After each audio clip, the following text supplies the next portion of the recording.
그리스도를 경험하는 셀 모임에서 우리 지금 셀 모임과 관련된 내용을 우리 벌써 한 2주 말씀 나눴고요. 오늘 또 다음 주까지 좀 하려고 합니다. 오늘은 그리스도를 경험하는 셀 모임에 대한 내용들을 좀 나누겠습니다. 어느 목사님의 글에서 이런 내용을 읽었는데 참 공감이 됩니다. 시험이 들면 제일 먼저 교회 나오기가 싫어집니다. 이상합니다. 시험은 사람한테 들었는데 왜 교회 나오기가 싫을까요? 구역장 보기 싫어서 안 나온다고, 어느 집사 보기 싫어 안 나온답니다. 사람 때문에 교회 안 나오는 것은 핑계입니다. 교회는 하나님 보러 나오는 곳입니다. 목사님의 이 말이 참 공감이 됩니다. 여러분, 사람 때문에 시험이 들었는데 왜 교회를 안 나오려고 할까요? 사람에게 시험을 든 것하고 하나님과 무슨 관계가 있냐는 말입니다. 이것이 마귀가 우리를 속이는 것입니다. 결국 하나님을 향한 마음을 흔들어 놓는 것이지요. 하나님을 만나지 못하게 만드는 가장 좋은 방법은 교회에 나오지 못하게 만드는 겁니다. 강제로 교회에 나오지 못하도록 하면 그저 핍박받는 줄 알고 막 교회를 사모해요. 그리고 막 하나님을 사모하면서 어떻게 하든 길을 쓰고 나오고 싶은 마음이 생기지요. 그래서 이 마귀는요, 교회에 대해서 이 부정적인 생각을 갖게 만듭니다. 부정적인 생각을 갖게 만들어서 교회도 나가지 않아도 되겠다. 아이고, 사람 봐서라도 안 나가야 되겠다 생각하게 만드는 거지요. 그러면서 교회는 안 나가면서도 하나님은 믿겠다는 거지요. 그런데 얼마 지나지 않으면 교회도 하나님도 멀어지더라는 겁니다. 초대교회 성도들은 날마다 마음을 같이하여 모이기를 힘썼다라고 성경은 말합니다. 그러나 마귀가 교묘한 공격을 해오자, 또 그들을 흔들어 놓자 그들이 모이는 것이 시들해졌습니다. 사도들은 그 사실을 알고 다시 모이기를 힘쓰라고 권고하지요. 히브리서 10장 24절과 25절에 보면 서로 돌아보아 사랑과 선행을 격려하며 모이기를 피하는 어떤 사람들의 습관과 같이 하지 말고 오직 권하여 그날이 가까움을 볼수록 더욱 그리하자. 그날이 가까움을 볼수록 더욱 그리하라는 말은 지금 제대로 못하고 있다는 뜻이에요. 그러니까 처음에는 날마다 모여서 함께 잘 모였는데 어느 순간 지금 모임이 좀 시들해지고 참석 안 하는 그런 사람들의 습관들이 늘어나고 있었다는 것이죠. 성도들의 모임에 대한 열정이 식어버린 것은 무엇 때문이겠습니까? 그 답은 예수 그리스도께 있습니다.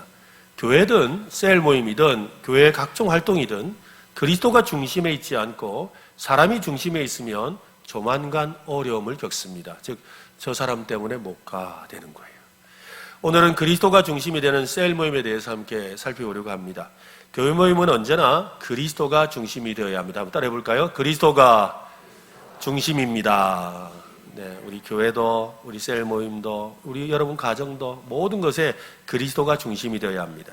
셀 모임은 어떤 다른 모임보다도 특별히 강력하게 그리스도의 임재와 능력이 나타나야 합니다. 이를 위해 셀 모임에서 반드시 있어야 될 3가지를 오늘 좀 말씀을 드리려고 합니다. 여러분, 사람이 가진 입으로 할 수 있는 일이 참 많죠. 좋은 일도 있고 나쁜 일도 있습니다. 입으로 할 수 있는 좋은 일이 여러분 뭐가 있겠습니까? 뭐가 좋은 일이겠습니까? 다른 사람을 칭찬하는 일, 또 격려하는 일, 또 위로하는 일, 이런 것들은 입으로 할 수 있는 좋은 일이죠. 한마디 말로 천냥빚을 갚는다고 하지 않습니까? 그 중에서 우리의 입으로 할 수 있는 최고의 일은, 우리 입으로 할 수 있는 최고로 좋은 일은 찬양하는 일입니다. 찬양하는 일. 찬양하는 일이 너무 중요하죠. 그래서 우리 찬송 가사 있잖아요. 만입이 내게 있으면 그 입 다 가지고 내 구주 주시는 정을 늘 찬송하겠네. 우리 입술로 한번 고백해 볼까요? 시작. 만입이 내게 있으면 그 입 다 가지고 내 구주 주시는 정을 늘 찬송하겠네. 입이 10,000개나 있어도, 그죠? 입이 10,000개가 있어도 주님 주시는 정을 다 찬송할 수 없다. 그렇게 노래하고 있습니다. 이 노래를 지은 사람이 찰스 웨슬리라는 사람입니다.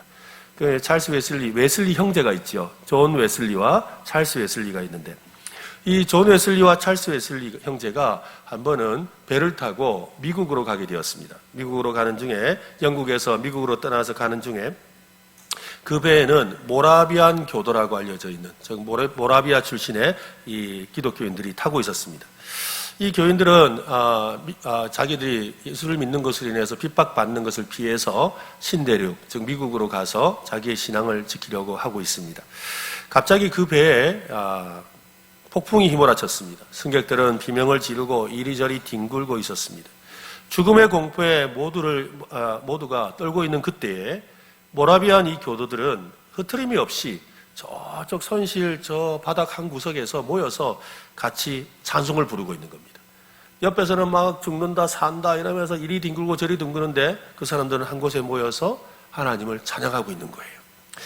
이 모습을 이 웨슬리 형제가 지켜보고는 충격을 받았습니다. 아니, 저 사람들이 도대체 왜 저래?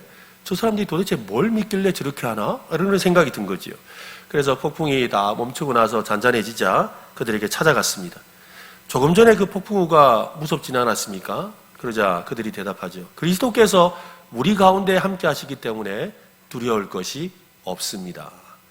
그들은 함께 모여서 찬송하며 그들 가운데 주님이 함께 하시기 때문에 주님이 함께 하시는 이 배는 뒤집어지지 않는다라는 믿음을 가지고 있었다는 것입니다. 이 말은 이 웨슬리 형제에게 강력한 도전을 주었습니다. 훗날 이 웨슬리는 그때 그 경험을 통해서 자신이 진정으로 주님을 만나는 계기가 되었다고 고백할 정도입니다. 우리는 하나님께서 디자인하신 두 교회에 대해서 들었습니다. 한 교회는 회중교회이고 다른 교회는 가정교회로서 셀 모임이라고 했습니다. 여러분 기억나시죠? 예, 고개 끄덕끄덕. 예, 그렇죠? 예, 감사합니다. 이 두 교회가 추구하는 예배가 다르다고 했습니다. 회중교회에서는 초월성의 예배를 드리고 셀 모임에서는 내재성의 예배를 드린다고 했습니다. 내재성의 예배가 바로 이 모라비안 교도들이 흔들리는 배 밑창에서 드렸던 그리스도의 임재를 경험하는 예배입니다. 이 예배는 성도가 함께 모여드리는 주일 예배와 우리 지금 함께 드리고 있는 이런 주일 회중 예배와는 순서나 내용이 좀 다르지요. 우리가 주일 예배로 지금 회중이 함께 드리는 예배는 어떻게 됩니까? 묵찬, 기찬, 설기, 찬기, 축. 예. 묵상, 기도, 그죠? 찬송, 기도, 그죠? 찬송, 그리고 또 설교, 찬송, 기도, 찬송, 축도. 이런 순서로 해요. 이런 형식을 가지고 우리가 드리죠. 그런데 이 모라비안 교도들이 드리는 이 내재적인 예배, 또 우리가 드리는 셀 모임은 그런 형식과는 좀 다르다는 것이지요. 초대교회에서는 어떻게 셀 모임을 했을까요? 초대교회 셀 모임을 엿볼 수 있는 어떤 기록이 있어서 한번 들려드릴게요. 한번 들어보십시오. 촛불이 켜져 있고 그들은 둥글게 둘러앉았습니다. 노예와 주인이 나란히 앉아 있습니다. 한 부자는 겉옷을 벗어 추워서 떨고 있는 부인의 어깨에 덮어줍니다. 한 소녀가 말없이 자기 삼촌 옆에 앉습니다. 선생과 2명의 학생이 자리를 함께하고 있습니다. 어반이 제일 늦게 도착했습니다. 술 취한 병사 2명에게 붙들려 시간이 지체되었다고 설명합니다. 먼저 온 사람들은 모두 그를 따뜻하게 맞이하며 인사를 합니다. 그는 자기의 입으로 예수 그리스도를 주님으로 고백한 지 일주일이 된 사람입니다. 콰투스가 말합니다. 네로가 황제의 칙령으로 우리 모임을 금지한 것을 알고 있습니다. 우리 주님이 속히 다시 오셔서 그의 나라를 이루시고 우리를 구원해 주시기를 기도합시다. 나머지 사람들이 아멘으로 화답합니다. 한 소녀가 자기 부모님의 구원을 위해 간청하는 기도를 부탁합니다. 다른 사람들도 하나님을 찬양하며 중보의 기도를 부탁하고 감사의 기도를 드렸습니다. 그 후에 부자는 식탁으로 가서 식탁을 덮은 보자기를 거뒀습니다. 그곳에는 생선과 야채와 떡이 준비되어 있었습니다. 식사를 위한 감사 기도를 한 후에 음식을 나누어 주었습니다. 그의 손에서 제일 먼저 음식을 받은 사람은 그의 집의 노예였습니다. 그리스도인이 된 이후로 그들은 피를 나눈 형제와 같았습니다. 당신이 우리 집에 있게 된 것을 자랑으로 생각합니다. 라고 부자가 말했습니다. 그러자 노예가 말합니다. 나의 사랑하는 아내 두루실라도 우리와 함께 있을 수 있도록 기도해 주십시오. 아직은 참석하지 않지만 점점 그리스도를 따르려는 마음이 일어나고 있습니다. 식사가 끝났습니다. 콰투스가 말합니다. 우리의 삶이 한 몸으로 연합되었고 그리스도는 몸의 머리입니다. 우리는 그리스도의 몸의 지체입니다. 그러자 한 목소리로 모두가 우리는 그리스도의 몸이요 그분은 우리의 머리가 되십니다를 반복해서 고백했습니다. 초대교회에 있었던 셀 모임의 그 면면을 이렇게 소개하는 내용이지요. 웨인 그루뎀이라는 이 신학자는 하나님은 우주의 모든 부분에 온전히 존재하십니다. 다만 각 장소에서 다르게 역사하십니다. 라고 했습니다. 하나님이 존재하지 않는 곳은 없지만 그분이 특별히 강하게 역사하는 곳이 있다는 것이지요. 이것을 조금 어려운 말로 표현하면 하나님의 편재하심 가운데 나타나는 임재입니다. 한번 따라합시다. 편재하심 가운데 나타나는 임재. 네, 하나님이 어디나 계시잖아요. 그죠? 하나님이 어디나 계신다는 것을 편재하신다 그래요. 하나님이 어디나 계시는 가운데 특별한 어떤 장소, 어떤 시간, 어떤 사람에게 나타나시는 것을 임재라고 표현하는 거지요. 임재는 하나님이 강하게 역사하는 것을 말합니다. 회중 예배에서는 하나님의 그 위대하심, 하나님의 능력, 하나님의 말씀과 같은, 여러분이 오늘 이 예배 시간에 찬송 가운데 또 기도 가운데 말씀을 듣는 가운데 하나님의 임재가 임해서 감동이 오고 은혜를 받는 그런 시간이 되는 거지요. 그래서 강력한 하나님의 임재가 이곳에 임하는 겁니다. 그렇다면 여러분, 이 셀 모임에서는 어떤 하나님의 임재가 나타날까요? 그곳에는 그리스도의 사랑과 희생과 섬김과 나눔과 같은 그런 우리의 삶 가운데 있는, 그리고 서로 간에 교통하는, 그런 내재하시고 교통하시는 하나님의 임재가 나타나는 겁니다. 그러니까 회중 예배는 하나님과 수직적인 예배가 중심이 되는 예배죠. 실제로 여러분, 우리가 이렇게 오전 예배 시간에 이렇게 예배 드릴 때 제가 너는 물된 동산 같겠고 하면서 옆 사람 보면서 축복하라고 하지만 그거 하고 나서 얼른 앞을 딱 쳐다보면서 옆을 쳐다보지도 않잖아요. 제가 쳐다보라고 하지 않는 이상 여러분은 늘 앞을 쳐다보고 아니면 하나님을 바라보고 요 둘 중에 하나를 하거든요. 그러니까 주로 우리가 하나님과 수직적인 관계가 있는 그런 예배를 중심으로 드리게 되지요. 그런데 이 셀 모임은 좀 다르죠. 셀 모임은 하나님의 자녀들, 그리스도의 몸의 지체들과의 수평적인 관계가 예배의 중심이죠. 그러니까 셀 모임을 할 때 다 한 사람만 쳐다보는 게 아니에요. 서로를 바라보고 서로의 이야기를 듣고 서로의 기도 제목을 듣고 때로는 함께 손을 잡고 기도하기도 하는 그런 수평적인 예배를 드린다는 겁니다. 이것을 조금 더 단순하게 시켜서 수직적 예배, 수평적 예배라고 하죠. 한번 해볼까요? 수직적 예배, 수평적 예배. 그죠? 수직적 중심의 예배는 언제예요? 회중 예배, 이 시간에. 수평적 예배는 우리 셀 모임에서. 그래서 이 하나님을 향해서 온전하게 올려드리고 함께 나누는 그런 이 균형 잡힌 예배를 드리게 되는 겁니다. 온전한 예배를 드린다는 것은 바로 이 두 예배를 최선을 다해 드린다는 말입니다. 이전에 제가 사역을 할 때 셀 모임에서 드린 이 수평적 예배에 대한 어떤 분이 소감을 말씀하시는 걸 들은 적이 있습니다. 가끔씩은 대화가 비상적이거나 사교적인 수준에서 머물기도 했지만 아주 밀도 있고 깊이 있는 대화가 오갈 때가 더 많았습니다. 소개하는 시간이 따로 없었는데도 처음 보는 사람과 이런저런 주제로 토론을 벌였습니다. 살아계신 하나님이라고 하셨는데 그 말 뜻이 무슨 뜻인가요? 좁은 길을 가려면 어떻게 가야 됩니까? 경건하게 살려면 꼭 훈련을 받아야 하는 겁니까? 영적인 삶이란 도대체 뭔가요? 이따금 리더가 우리에게 질문하기도 했습니다. 설교 중에 들었던 어떤 단어나 주제에 대한 궁금한 점이나 깨달은 점을 함께 나누었습니다. 그런 대화를 통해 우리는 한 생각과 한 마음을 품은 사람들이라는 것을 경험할 수가 있었습니다. 라고 그분이 이렇게 간증을 쓴 걸 제가 읽은 적이 있습니다. 내재성의 예배는 진리의 말씀이 성도의 심령에 살아서 역사하는 예배입니다. 말씀대로 진실한 삶을 살도록 격려받고 도전받는 예배지요. 주일 예배 시간에 들었던 말씀을 가지고, 여러분 주일 예배 시간에 말씀을 들었는데 아멘 참 좋습니다, 아멘 아멘 했는데 교회 마당만 나가면은 제목도 생각이 안 나고, 그래서 이러면 안 되지 싶어서 메모를 했는데 메모를 해놨지만 한 번도 보지를 않고 이런 일이 생기잖아요. 그러다 보니까 말씀 들을 때는 좋았는데 그 말씀이 우리의 심령에 내 것이 되고 정말 살이 되고 피가 되어 소화되는 그런 시간이 부족한 거죠. 그런데 우리가 셀 모임으로 모이면 그런 일을 하는 것이죠. 하나님의 말씀을 실천하도록 살도록 도전받고 또 그런 삶을 사는 지체의 모습을 보고 배우고 또 진실한 사랑과 섬김의 관계를 통해서 그리스도의 사랑을 이렇게 실천하기도 하는 것입니다. 그때 어떤 일이 됩니까? 요한복음의 말씀처럼 말씀이 육신이 되어 우리 가운데 거하시는 거죠. 그것이 바로 예수 그리스도가 말씀이시잖아요.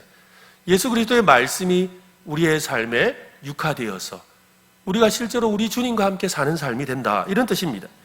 그리스도의 임재가 실제가 되는 현장이 바로 셀 모임이라는 것이지요. 여러분, 이제 이 셀 모임을 왜 그런 순서로 하시는지 아시겠지요? 왜 그런 식으로 진행하는지 아시겠지요? 여러분, 이 셀 모임에서 그리스도의 임재를 경험하는 그런 진정한 수평의 예배를, 수평적인 예배, 내재적인 예배를 드리는 오늘 여러분 되시기를 바랍니다. 가끔 이 젊은 사람들이 보는 이 페이스북이라는 곳에서 저에게 이메일을 보내더라고요. 이메일을 보내는데 이메일 제목이 그래요. 당신이 알만한 사람들, 당신의 친구를 찾아줍니다 라는 제목의 이런 이메일 쪽지가 옵니다. 한 번은 호기심을 가지고 그 이메일을 열어봤더니 정말로 내가 아는 사람이 사진이 나와요. 아니, 어떻게 아는지 제가 알만한 사람의 사진이 나오더라고요. 그래서 이 사람 오랜만이네, 어떻게 잘 지내나 싶어서 이렇게 누르니까 페이스북에 들어가지더라고요. 페이스북에 들어가니까 그 사람을 보다 보니까 이 사람과 연관된 또 다른 사람의 사진들이 많이 있어요. 또 그 사람을 누르니까 또 다른 곳에 가죠. 또 계속 누르다 보니까 정말 막 온 세계를 여행하는 것 같아요. 정말 다양한 사람을 만나게 되더라고요. 그러다가 보니까 또 아니, 우리 동네에 이 사람이 살았어? 라고 알게 되는 그런 경우도 생기더라는 것이지요. 또 카카오톡, 여러분 카카오톡 하시잖아요. 카카오톡에 보면 그죠, 내가 저장하고 있는 전화번호부와 관련돼서 친구들 해가지고 보면 이름과 함께 사진이 뜨잖아요. 근데 가끔씩 이렇게 그 사람한테 연락할 상황은 아닌데 그렇지만 궁금해가지고 한번 이렇게 그 사람 사진을 탁 클릭해 보니까 그 사람 살고 있는 게 다 나오더만요. 그게 뭐 아이들이랑 놀는 거, 어디 여행 간 거, 뭐 이런 사진들이 막 나와요. 그래서 이 사람 이렇게 사는구나 하고 저도 하고는 그냥 이렇게 싹 빠져나오죠.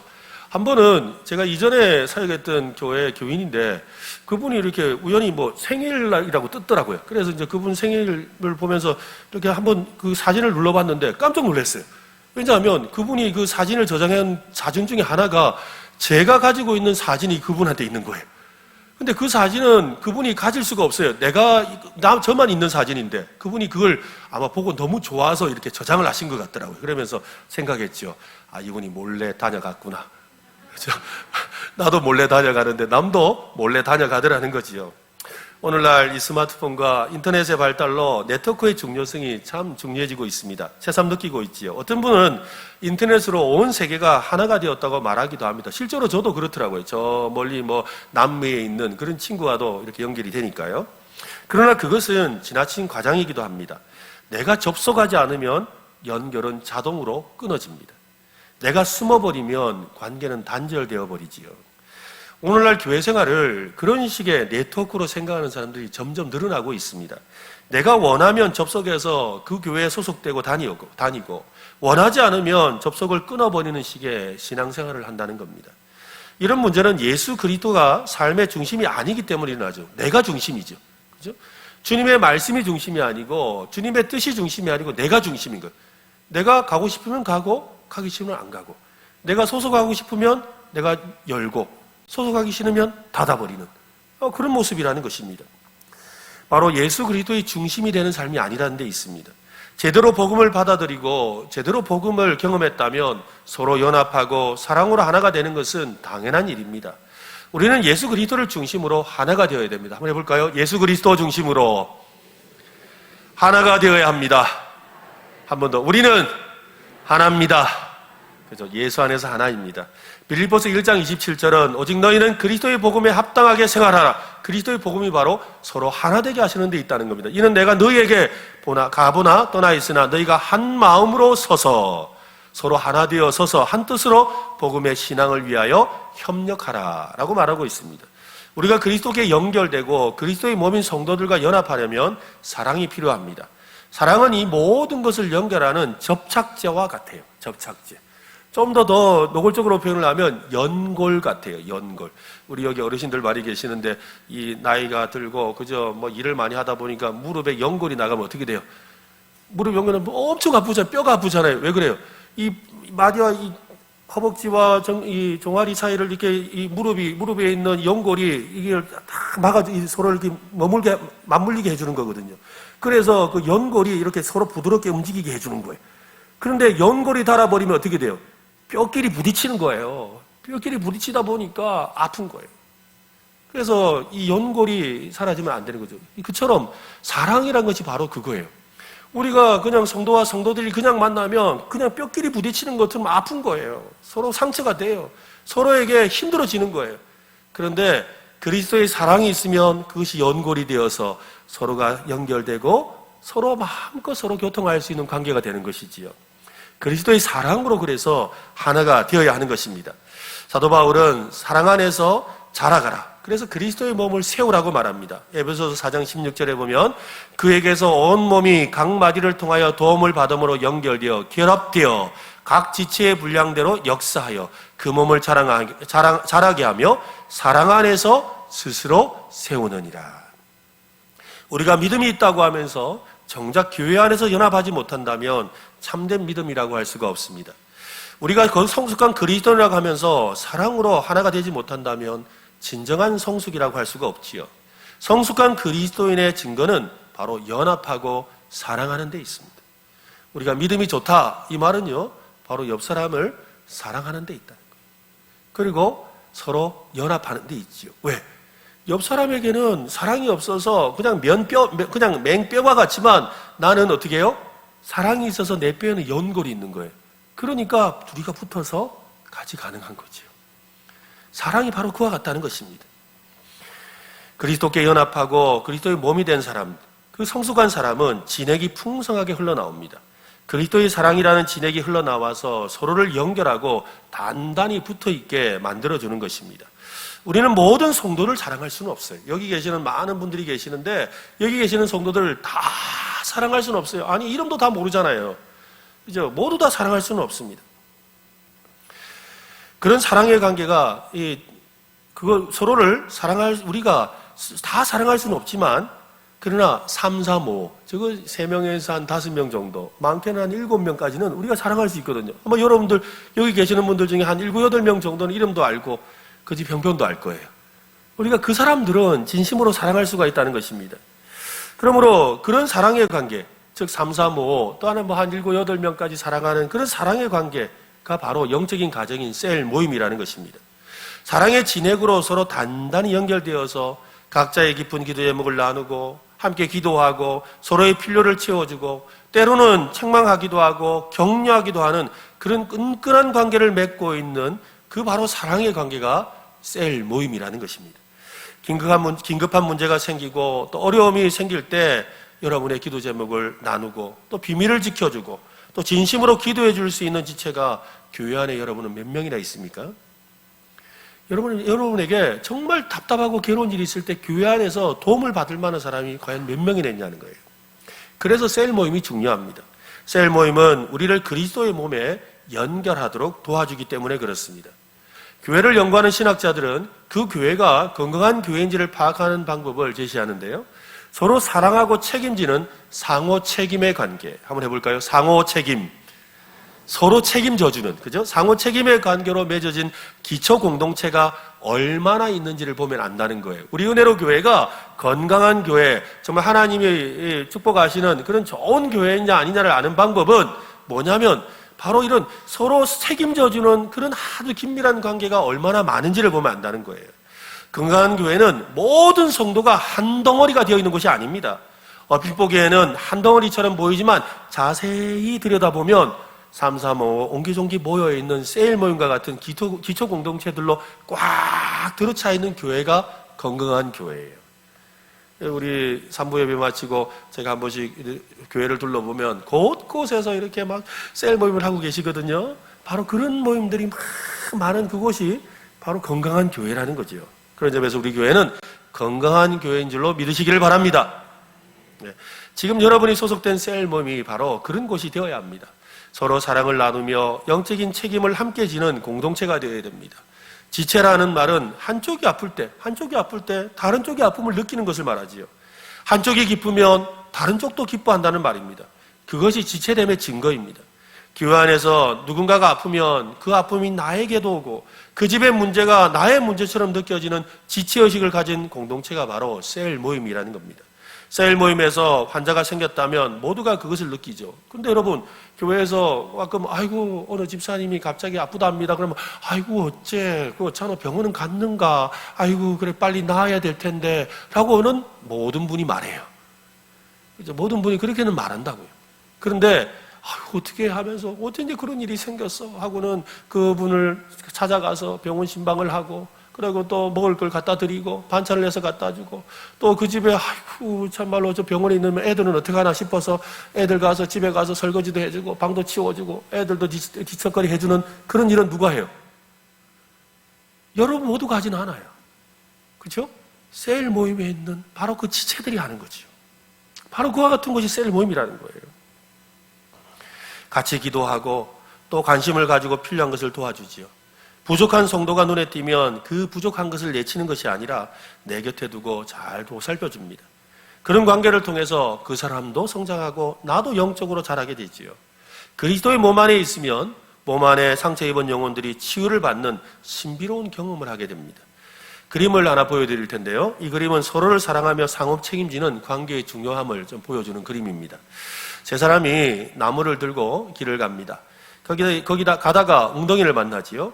뒤에 있는 두 사람이 앞에 있는 사람을 받쳐줍니다. 무사히 앞에 있는 사람이 웅덩이를 이제 건너게 되었습니다. 이번에는 앞에 있는 사람과 뒤에 있는 사람이 중간에 있는 사람을 받쳐줍니다. 중간에 있는 사람도 이제 무사히 웅덩이를 건넙니다. 이제 앞에 있는 사람과 중간에 있는 사람이 뒤에 있는 사람을 받쳐줍니다. 결국 모두가 웅덩이를 무사히 건너서 나무를 운반하게 된다라는 이야기지요. 서로 책임져줬기 때문에 가능한 거죠. 그죠? 서로가 책임져 주니까 내가 어려울 때 도와주고, 또 남이 어려울 때 내가 도와줌으로 서로 함께 책임지는 아름다운 관계가 되었다는 것입니다. 이것이 그리스도의 몸 내 지체가 된 성도들에게 필요한 상호 책임의 관계입니다. 우리 셀 모임의 목표이고 또 함께 누려야 될 모습이 되어야 합니다. 전도서는 이렇게 말씀합니다. 전도서 말씀 4장 11절과 12절에 보면 두 사람이 함께 누우면 따뜻하거니와 한 사람이 어찌 따뜻하랴. 12절 같이 한번 읽겠습니다. 시작. 한 사람이면 배하겠거니와 두 사람이면 맞을 수 있나니 세 겹줄은 쉽게 끊어지지 아니하느니라. 세 겹줄이 뭡니까? 삼겹줄. 그죠? 우리 가만히 꼬을 때, 세기줄 꼬을 때 삼겹으로 꼬잖아요. 그죠? 바로 그거예요. 삼겹줄은 끊이지 않는다. 셀 모임에서 지체들이 세 겹줄로 엮일 수 있기를 바랍니다. 서로 도와주고 섬기는 상호 책임의 관계까지 이룰 수 있기를 바랍니다. 이 세 겹줄이 나와 옆 사람과 그리스도, 그렇죠? 나와 옆 사람과 그리스도가 서로 엮여서 삼겹줄이 될 때 그 주님이 기뻐하시는 아름다운 공동체, 서로의 책임을 나눠지는 공동체가 될 줄로 믿습니다. 폴란드의 어느 사회학자는 인간을 세 부류로 그렇게 나누었습니다. 첫째는 풍경 같은 사람이고, 두 번째는 기계 같은 사람이고, 세 번째는 사람 같은 사람이에요. 내용은 이렇습니다. 그 풍경 같은 사람은 전혀 관심이 없고 그를 알기 위해 시간을 투자하려는 생각도 없는 사람을 말합니다. 엘리베이터를 같이 타기도 하고 또 길을 스쳐 지나가기도 합니다. 그렇지만 그래 여기 참 사람들이 많네. 여기는 젊은 사람이 많네. 여기는 어르신들이 많네. 여기는 애들이 많네. 여기 많이 모여있네. 여기 바쁜 사람들이 있구나. 또 버스를 타면서도 이 버스에는 참 아침부터 일하러 간 사람이 많구나 라고 하는 풍경이지요. 아침에 버스 풍경, 우리 동네 거리 풍경, 뭐 이런 거예요. 풍경 같은 사람이에요. 두 번째는 기계 같은 사람입니다. 일상에서 만나는 사람들인데 서로 교제할 마음은 없는 사람이에요. 하지만 그들의 도움은 필요하죠. 가령 예로 이 은행에 가면, 그죠? 은행에 가면 오셨어요 하고 인사해요. 나도 아이고 잘 있었습니까 하고 인사를 하지만 그 사람하고 사귀지는 않지요. 또 차를 고치러 가서 안녕하세요. 오랜만입니다. 어디가 고장나서 왔습니까? 그래서 차를 고쳐주면서 뭐 아들은 어떻게 됩니까? 또 어디 고향이 어디입니까? 하고 미주알 고주알 서로 이야기는 하지만 그렇게 이야기하는 이유는 뭐예요? 그 사람과 사귀려는 게 아니라 내 차 좀 잘 고치라고, 내 차 좀 잘 고쳐달라고 그 대화를 하고 있는 거예요. 그들에게 친절을 말하고 정중하게 행동하고 더 나아가서 그들의 가족의 안부를 묻기도 하지만 일종의 거칠애, 인사치레라는 겁니다. 단지 나를 위해 더 열심히 일하게 하려는 수단에 불과합니다. 만일 그 사람이 와서 선생님 지난번에 우리 은행에 놀러 오시던 분이시잖아요. 우리 집에 차 고치러 오시던 분 아닙니까? 저 부탁이 있는데요. 저 500만 원만 빌려주세요. 빌려줄까요? 당신이 누구라고 이럴 거 아니에요. 그죠? 지난번에 인사 안 했습니까? 인사도 하고, 뭐, 애들이 뭐 3명 있다면서요. 이야기를 해도 끝이에요. 바로 기계 같은 사람이에요. 세 번째 사람은 사람 같은 사람이죠. 그 사람과 같이 있을 때 편안함을 느낍니다. 우리의 마음을 솔직히 털어놓고 싶어지지요. 사회적으로나 지적으로나 경제적으로 우리와 비슷한 부류라고 생각을 합니다. 그 사람과 같이 있으면 기분도 좋고 또 행복합니다. 종종 우리보다 여유가 많아서 우리에게 여유 있게 이익을 나눠주기도 하고 또한 도움을 주기도 합니다. 그 사람에게 특별한 친근감을 가지고 있지요. 여러분, 이 셀 모임에, 여러분의 셀 모임에 있는 사람은 어떤 사람들이겠습니까? 첫 번째 있는 사람, 두 번째 있는 사람은 아마 적응하기 힘들 거예요. 그죠? 안 될 거예요. 첫 번째 있는 사람, 두 번째 사람이 뭐였어요? 풍경 같은 사람. 셀 모임에 풍경 같은 사람. 그래, 니는 그냥 가만히 앉아있어라. 안 된다고요. 인사는 했지만 속사정도 이야기하지 않은 그런 관계를 맺을 수도 없거든요.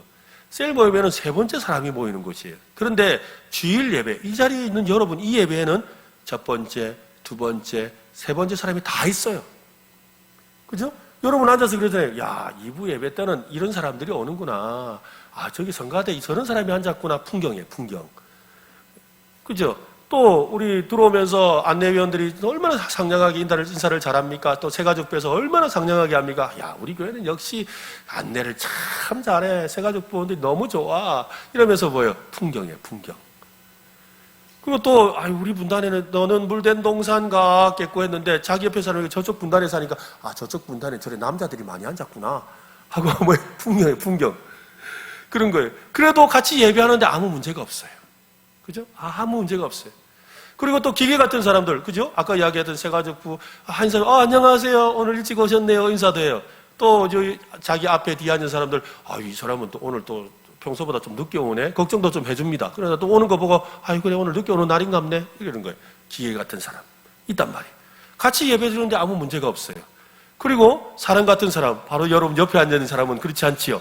그죠? 막 직복도 하고 또 안 오면 또 섭섭해서 전화도 하고 왜 안 오는데 빨리 오서 하고 전화도 하고 그런단 말이에요. 사람 같은 사람이라는 거예요. 그러니까 이 회중 예배 안에서는 뭐 풍경 같은 사람, 기계 같은 사람, 사람 같은 사람이 다 있지만 셀 모임에서는 그렇지 않다는 거예요. 근데 이 회중 예배를 드리다 보면 이렇게 많은 사람이 있지만 어떤 사람은 고독을 느끼죠. 외롭다 그래요. 아니 교회 갔는데 사람은 많은데 외롭더라는 거예요. 왜 외로워요? 왜 외롭겠습니까? 교회 와서 풍경 같은 사람, 기계 같은 사람을 만났는데 사람 같은 사람을 못 만났잖아요. 사람 같은 사람. 그러니까 군중 속에 고독을 겪는 거예요. 많은 사람이 있지만 자기의 마음을 나눌 수 있는 사람 같은 사람을 만나지 못했다는 겁니다. 야고보서 5장 오늘 본문의 말씀에는 성도들의 생활과 관련된 구체적인 그런 모습이 나옵니다. 13절로 16절까지 말씀을 쭉 한번 읽겠습니다. 보십시오. 너희 중에 고난당하는 자가 있느냐? 그는 기도할 것이요. 즐거워하는 자가 있느냐? 그는 찬송할지니라. 너희 중에 병든 자가 있느냐? 그는 교회의 장로들을 청할 것이요. 그들은 주의 이름으로 기름을 바르며 그를 위하여 기도할지니라. 믿음의 기도는 병든 자를 구원하리니 주께서 그를 일으키시리라. 혹시 죄를 범하였을지라도 사하심을 받으리라. 그러므로 너희 죄를 서로 고백하며 병이 낫기를 위하여 서로 기도하라. 의인의 간구는 역사하는 힘이 큼이니라. 여기 보면 고난은 당하는 자가 있느냐? 기도하라. 즐거워하는 자가 있느냐? 찬송하라. 병든 자가 있느냐? 교회의 장로들을 초청해서 함께 기도해라. 여러분, 이 일은 어디에서 일어난 일일까요? 어디에서 일어난 일일까요? 회중 예배일까요? 셀 모임일까요? 어디겠습니까? 셀 모임에서 일어나는 거예요. 셀 모임에서 일어나는 일을 말하는 거예요. 아니 지금 예배 드리면 장로님도 같이 계신데 왜 장로를 부릅니까? 그렇잖아요. 셀 모임에서 일어나는 일을 말하는 거예요. 교회 안에서 특별히 셀 모임 안에서 일어나는 일입니다. 다음 구절이 상당히 파격적인데요. 너희 죄를 서로 고백하며 서로 기도하라. 아니 갑자기 죄를 고백하라고 합니다. 하나님께 고백하라고 하지 않고 뭐라 그랬어요? 서로 고백하라고 그랬죠. 서로라는 건 하나님이 아니고 옆에 있는 사람에게 죄를 고백하라는 거예요. 자신의 죄를 그리스도와 지체들에게 고백하라는 말이죠. 죄의 고백은 공동체 생활에 있어서 최고의 경지입니다. 여러분의 셀 모임에서 자신의 죄를 서로 고백할 정도가 되려면 과연 어느 정도로 친밀해져야 되겠습니까? 사실 가족 간에도 서로의 죄를 고백하는 일이 쉽지가 않습니다. 그러니 서로의 죄를 고백할 정도로 깊은 관계가 아니면, 그죠? 정말 깊은 관계가 아니면 불가능한 이야기지요. 그러니까 너무 겁먹지 마세요. 죄를 고백해야 된다고, 아이고, 내가 저 모임 가면 큰일 나겠다. 내 저 고백했다가 저 사람이, 저 인간이 저랬구나. 아이고, 이러고는, 어째 이러놓고 집에 가가 세상에, 있잖아, 이러고는, 그러니까 온 동네 소문날까봐 겁이 나는 그런 일은 지금 없다, 이 말입니다. 네. 서로의 죄를 고백하는 것은 깊은 관계로 가능한 겁니다. 그렇다면 우리에게 불가능한 일을 주님이 우리에게 지금 명령하신 걸까요? 아닙니다. 우리의 힘으로 할 수는 없습니다. 그러나 그리스도의 십자가의 사랑이 있으면 가능합니다. 성령께서 서로의 마음에 교통해 주시면 얼마든지 가능하다는 거지요. 공동체는 서로의 죄를 고백하고 서로의 아픔을 위해 기도할 수 있는 곳이지요. 서로의 죄를 고백하는 것은 그 죄를 들을 때, 그 죄가 내 죄처럼 느껴져서 우리 함께 기도합시다. 우리 함께 이것을 이겨냅시다. 우리 함께 이것을 함께 극복해 봅시다 하고 하면서 나의 죄처럼 여기면서 함께 기도하고 함께 노력해주는 그런 아름다운 관계가 만들어졌다는 것입니다.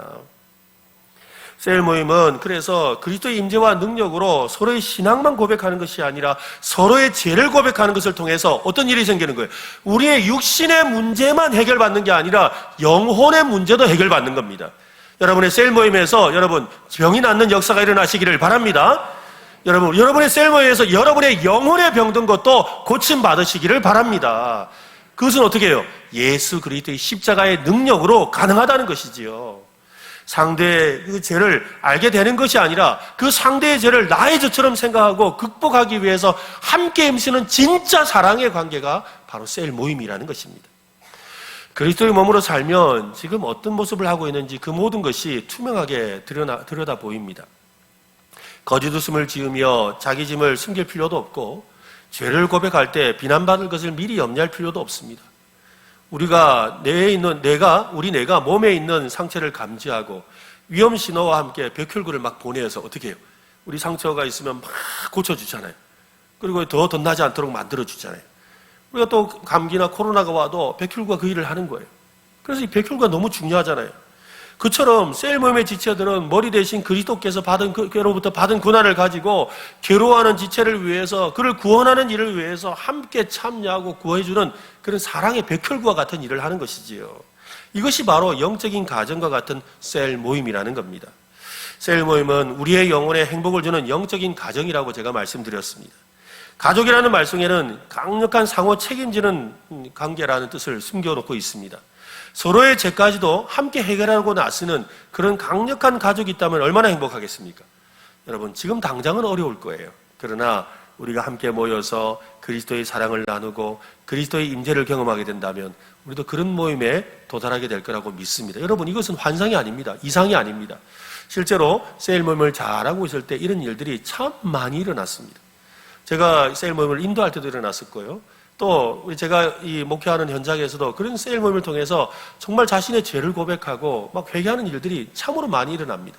그리고 그걸 통해서 새롭게 삶을 살게 되고 자신의 삶을 청산하고 거룩의 길로 함께 걸어가는 그런 사람들 저는 많이 알고 있습니다.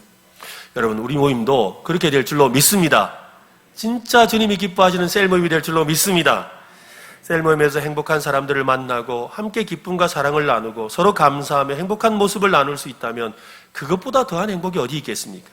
하물며 우리 행복을 위해 이 땅에 오셔서 십자가에서 죽고 부활하신 예수 그리스도를 만나고 경험한다면 최고의 행복이지요. 오늘 여러분의 셀 모임이, 여러분이 모이는 그 셀 모임에서 그리스도의 몸과 사랑과 임재와 능력이 나타날 수 있기를 간절히 바랍니다.